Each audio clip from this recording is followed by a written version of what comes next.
नमस्कार भाई लोग, कैसे हैं आप लोग। तो आज के इस वीडियो में एक बार फिर से मैं आपका बहुत ही ज़्यादा स्वागत करता हूं आपके ही अपने चैनल टेक्निकल ट्रेडर में। तो आज के इस वीडियो में हम बात करने वाले हैं येस बैंक के बारे में। देखिए, येस बैंक के ऊपर कुछ आर्टिकल निकल कर आ रही है, उसमें कुछ ऐसी बातें बताई गई हैं जैसा कि आप सभी देख ही सकते हैं वॉलपेपर के ऊपर। जैसे कि आज हो गई 7/5/2021, आज लगभग यहाँ पर येस बैंक का जो रेट है वो है 14 रुपये, और एक साल पहले एग्जैक्ट यहाँ पर 27 रुपये 85 पैसे, मतलब कि 28 रुपये का एवरेज एक साल पहले 28 रुपये था, और एक साल के बाद इसकी वैल्यू आधी हो गई है। ठीक है, तो यहाँ पर एक आर्टिकल आई है जिस पर कि बताया गया है कि आज से एक साल पहले यस बैंक का प्राइस आधी है, उसके बावजूद आज के डेट में इसे कोई रेकमेंड नहीं कर रहा है बाई के लिए। तो देखिए, यदि इसके पीछे की गणित, इसके पीछे की लॉजिक आप नहीं समझोगे तो आप काफ़ी कन्फ्यूज़न में फंस सकते हो। उसके साथ में देखिए, कुछ अच्छे ब्रोकर हाउसेस भी हैं, कुछ ऐसे भी हैं जिसका कि नाम भी आपने नहीं सुना होगा। उनके द्वारा यहाँ पर कुछ टारगेट्स दिए जा रहे हैं, 10 रुपये से लेकर 15 रुपये तक का टारगेट दिया गया है। उस पर भी एक नज़र डालेंगे और कुछ डाटास के ऊपर भी नज़र डालने वाले हैं। तो काफ़ी इन्फॉर्मेटिव वीडियो यह रहने वाली है आप लोगों के लिए। तो रिक्वेस्ट एक ही रहेगी कि यदि यह वीडियो आप लोग अच्छी लगे तो लाइक ज़रूर करें, इससे हमें इंकरेजमेंट मिलती है ताकि और भी अच्छी वीडियोज़ आप लोग के लिए बना सके। लेटेस्ट और जेन्युइन इन्फॉर्मेशन पाने के लिए चैनल को भी सब्सक्राइब कर ले, बेल आइकन को भी हिट करें। तो चलिए वीडियो को आगे बढ़ाते हैं। तो यहाँ पर आप देख सकते हैं जिसकी मैं बात कर रहा हूँ, बिजनेस इनसाइडर के ऊपर एक आर्टिकल आई है, और जो हमारा सोर्स है वह बिजनेस इनसाइडर ही यहाँ पर बना हुआ है। तो देखिए, जो खबर निकल कर आ रही है, देख सकते हैं कि Yes Bank share are cheaper than what they were a year ago. एक साल पहले, जैसा कि मैंने बताया, चीपर के हाफ रेट पर चल रही है। यहाँ पर देखिए, जो पॉइंट्स बताई गई है कि लगभग हाफ हो गई है पिछले एक साल में, उसके बावजूद भी जो एनालिस्ट हैं वह रिकमेंड नहीं कर रहे हैं बाई का। ठीक है, तो समझना पड़ेगा। उसके साथ में यह भी बताया जा रहा है कि 13 रुपये 55 पैसे पर जो आज ट्रेड कर रही थी, इस लेवल पर भी जो स्टॉक है वह ओवर वैल्यूड है। ठीक है, तो समझते हैं जो बातें यहाँ पर निकल कर आ रही हैं, सारी बातों को समझते हैं एक एक करके।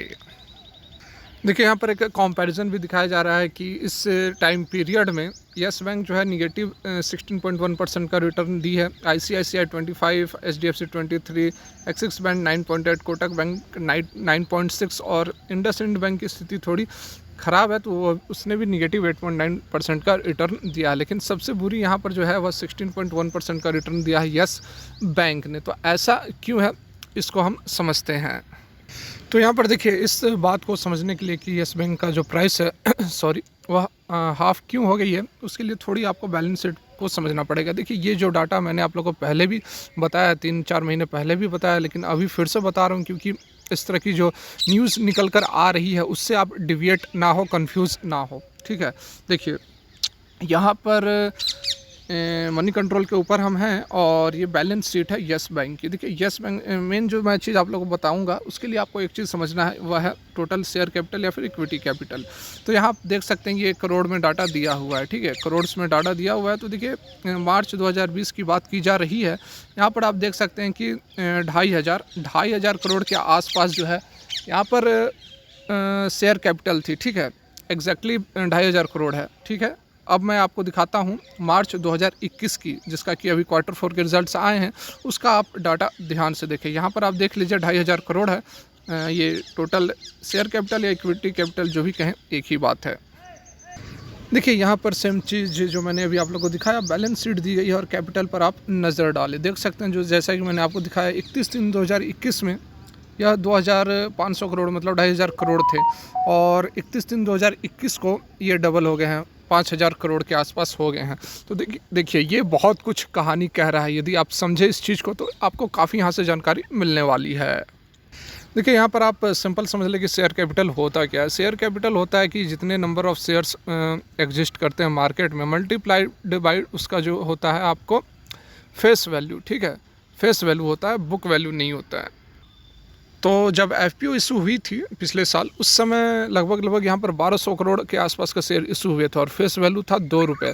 तो 1,200 गुने 2 हो गए आपके 2,500 करोड़ के आसपास। ठीक है, तो 2,500 करोड़, ये देखिए यहाँ पर पहले 2,500 करोड़ थे, फिर 2,500 और ऐड हो गए, तो टोटल यहाँ पर आ गए 5,000 करोड़। तो मतलब कि 2,500 करोड़ से 5,000 करोड़ जब इसकी शेयर इक्विटी कैपिटल हो जाती है, तो इसका मतलब यह हुआ कि जो वैल्यू होती है स्टॉक की, वह डाइल्यूट होके 50% हो गई है। बात को समझ रहे हैं आप। मतलब कि जैसे कि पहले किसी चीज़, किसी वस्तु का जो मूल्य था वह मूल्य तो उतना ही है, लेकिन उसकी वैल्यू जो है वह आधी हो गई है। ठीक है, ये थोड़ी फाइनेंशियल टर्म है, यदि आप समझने की कोशिश करें तो बिल्कुल आप समझ सकते हैं।